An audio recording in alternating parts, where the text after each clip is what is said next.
Yo, you thinking about leasing your own workspace? Let's talk about it. Big Sife. Fat Man Scoop, Brooklyn Clan. What's up, y'all? This is Fat Man Scoop. And right now, you watching the sensei, the number one, the king, my dude, Big Brando. He taught me, personally, me, Fat Man Scoop. All you gotta do is keep your mouth closed and your ears open. Listen to the man talk.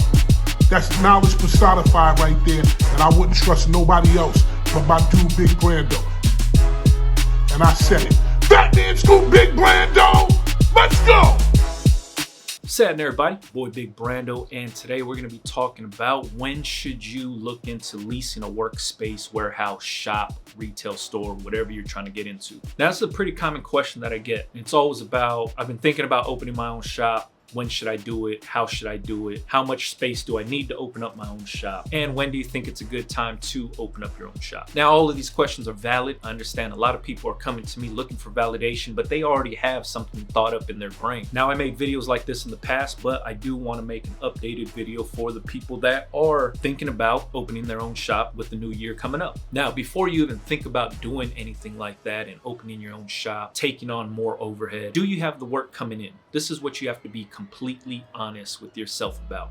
Do you actually have the means and the clientele to open your own shop? If you're operating out of your house now, maybe you're operating out of your bedroom or your garage or your dining room or whatever it is, do you have the clientele? Are you moving enough shirts now to cover the cost of opening your own spot? That's the first thing you have to be completely honest with yourself. And I'm not saying just having one good month where you sold a bunch of t-shirts and then for the next 6 months you don't sell nothing.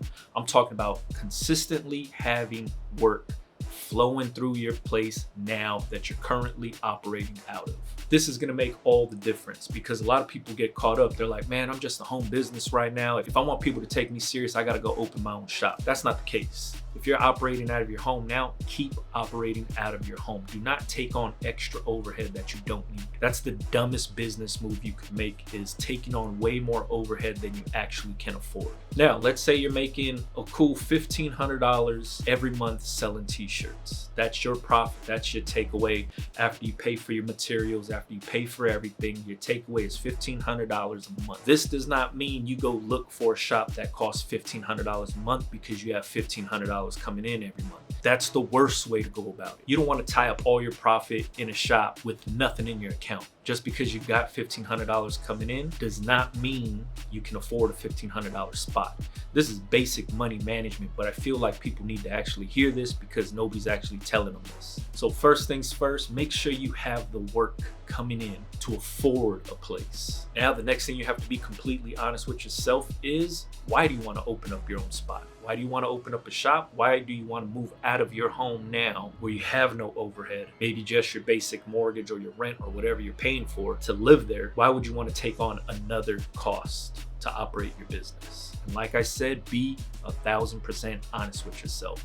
Is it just because you want to say you opened up your own shop, you want to floss in front of your friends and say, man, I got my own print shop, or I just opened up a store? Is it because you think the businesses that you print for don't take you serious because you're a home business? Or simply, is it because you just need more space now? It could be all of those things wrapped into one, but you got to be honest with yourself. Now, if you're thinking that businesses won't take you serious because you're operating from home, completely false. Being a home business now is so normal to the world. When I say that, it's like there's bakers that just popped up over the pandemic that learned how to make some cookies or some cupcakes or some fancy cakes that bake out of their kitchen that people are paying hundreds of dollars for because all they care about is the end product. They don't care where it's being made. All they care about is the end product. I seen this girl on TikTok. She makes these cupcakes. She makes these fancy cookies. I'm gonna place my order, knowing that they bake out of their house. Being a home business is not frowned upon. It doesn't make you less than just because you operate out of your home.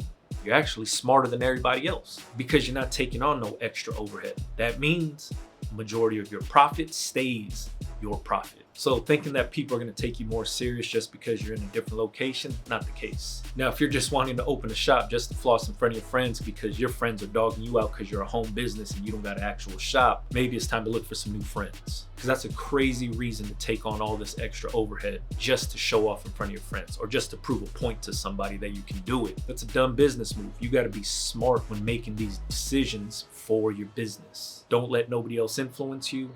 This is your business. Treat it as your business. Don't worry about what everybody else says. Now, if it's a space issue, I get it. That's one of the big reasons why I moved out of the house. If you guys watch my old videos, you know I was pressing in a little tiny room. I had t-shirt boxes everywhere in the garage, t-shirt boxes in the house. I had stuff everywhere. And I tried my best to keep operating out of the house just because I didn't want to take on any extra overhead. And I had big corporate clients, and I still have those same corporate clients. The same ones that I had when I was pressing out of the house are the same ones that I use now. Just because I have these shops now, they don't care where the t-shirts are being made. All they care about is the t-shirts getting delivered on time. That's it. They don't care if I'm pressing them in my dining room. They don't care if I'm pressing them out of my bedroom. They don't care if I'm pressing them in the garage. All they care about is the end product. But space ultimately was the deciding factor for myself. It's unfair to the rest of my family if I got boxes of t-shirts in the living room, boxes of t-shirts stacked up in my kids' room, my bedroom full of t-shirt boxes and shelves.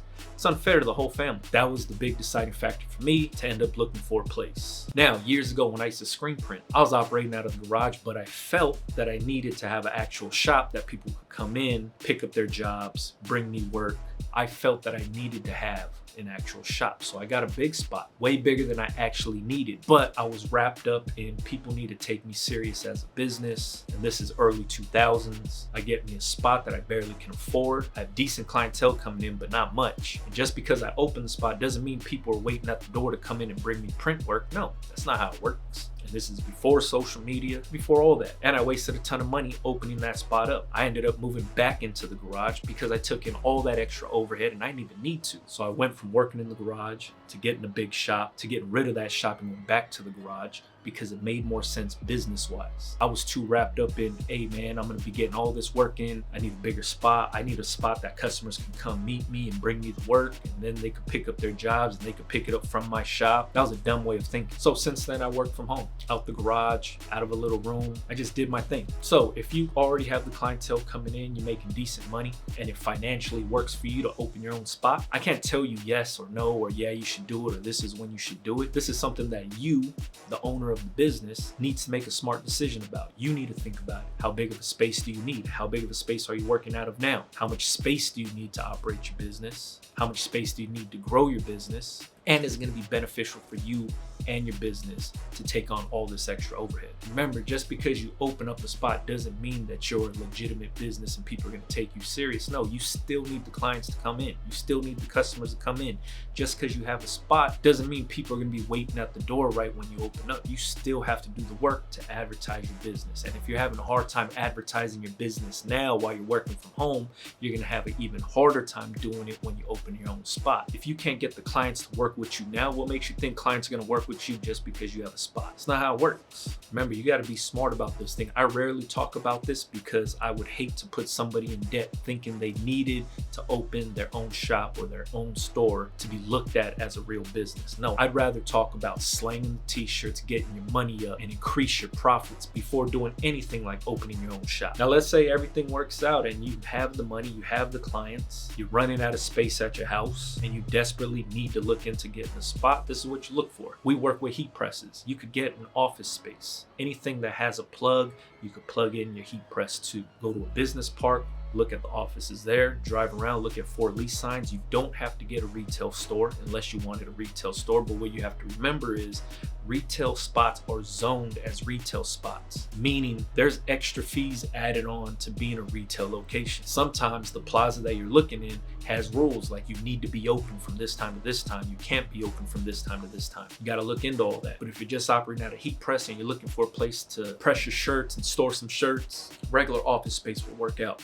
A lot of times people look for warehouses thinking they need a big warehouse. If you're not planning on driving any forklifts in there and stuff like that, then you don't got to look for that big of a space. And I say that because a lot of the warehouses have really, really tall roofs. So if you go somewhere that has a tall ceiling, it's made so you can put racks up and drive a forklift up and store stuff going up. If you don't need all that, don't look for that. You can operate out of an office. If you're looking for a retail location, remember it's zoned for retail. If you're looking for R&D spot, meaning research and development, or creative space here in Los Angeles, a lot of these places are zoned as creative spaces. So either get with a real estate agent that's going to help you find a location. A lot of times people don't want to do that. They want to try to do it on their own, and it's cool. But a lot of these management companies, they'll take advantage of you. So be careful with that. But the main thing is understand how much square footage you're working out of now, and then see how much square footage you need to make your life a lot more comfortable working out of.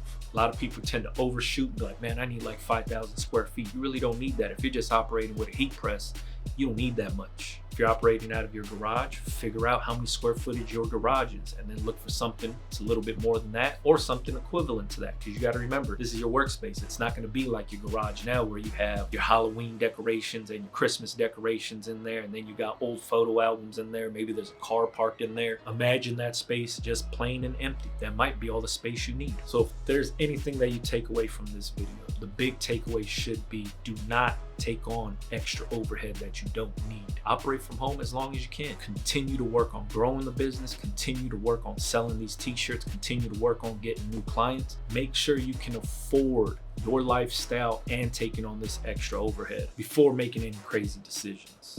All right, if you got any questions, make sure you leave it in the comments for me. If you were thinking about getting your own spot, let me know in the comments. You don't have to justify your answers or anything like that, but I would love to hear about it. Follow me on Instagram, Big Brando TV. Catch you guys on the next one, man. Yeah.